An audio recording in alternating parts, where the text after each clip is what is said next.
This is Robin with Horror Pop After Midnight. I'm here at the HorrorHound Weekend and also a great film festival.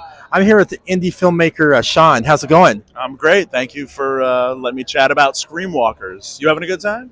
I'm having an excellent time. Tell me a little bit about Screamwalkers, and plus you shot it with a camcorder.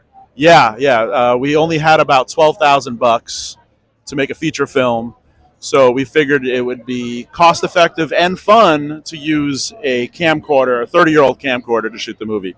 And it's great because you don't need a camera crew. You can just turn everything on auto and just let the camera roll. So if you're watching the movie and it goes in and out of focus and stuff, it's because it's an old camcorder. So, but it fits nicely in the subgenre of shot on video movies. If anybody's familiar with shot on video, it's a very 90s centric, scream centric, shot on video 90s slasher creature feature. Yeah, low budget, no budget almost.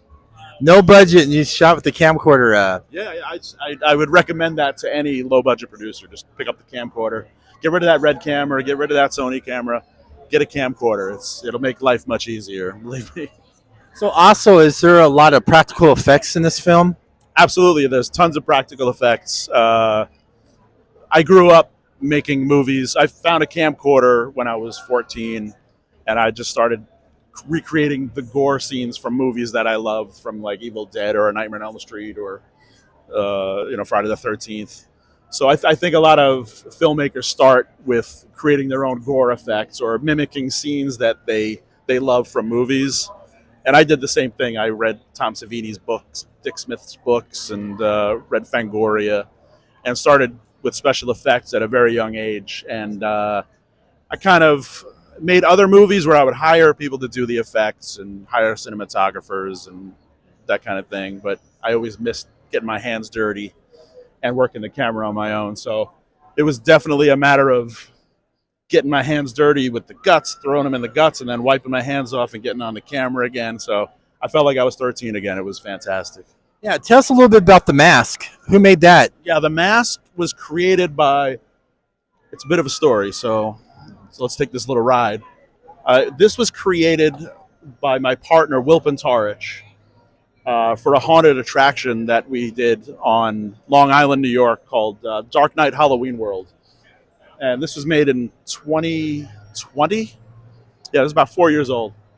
And I thought it was really cool. And I had this sort of cynical idea that if you make a movie based on a mask, maybe it could work. Like if the mask was cool enough, the movie could kind of suck, and you might have something still.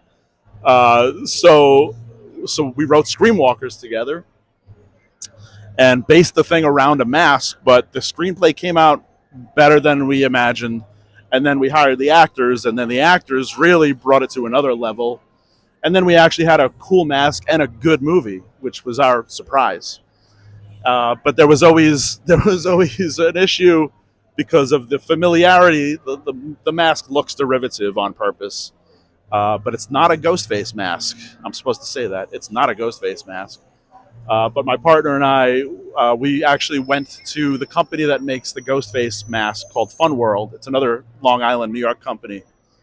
And we kind of walked in there, with our hat in our hands and said, hi, we made this movie.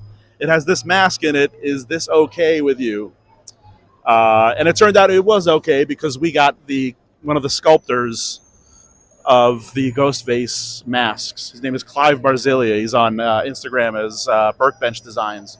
So initially we got the mask sculpted by Clive, and Fun World was like, well, Clive worked on it. It's okay. Your movie's safe, and we're going to put the mask out next Halloween.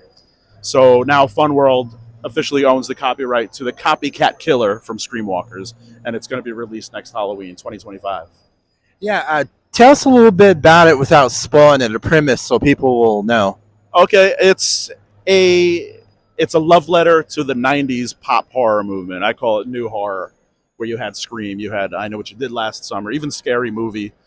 You had these fun slasher movies, and they had a pop sensibility to them. And we go through these phases of horror where you go through the torture thing, you go through the French, extreme era, and then you go to the the James Wan, ghost movies and stuff. So, but we were always just missing out on the '90s vibe, like that pop sensibility of horror. So we injected that 100% into Screamwalkers because we missed it so much, and we love those Scream movies. Yeah. So where can everybody find you on social media and also get the movie? You can get the movie on eBay exclusively right now, or here at HorrorHound Weekend. But you can go to eBay, type in Screamwalkers, and you get the DVD and the Blu-ray on eBay directly from the filmmakers, which is the best way to get it. And you can find us on all the socials: TikTok, Instagram, Facebook. Just look up Screamwalkers movie and you'll find us. All right, thank you so much. Thank you so much. Have fun. And there you have it.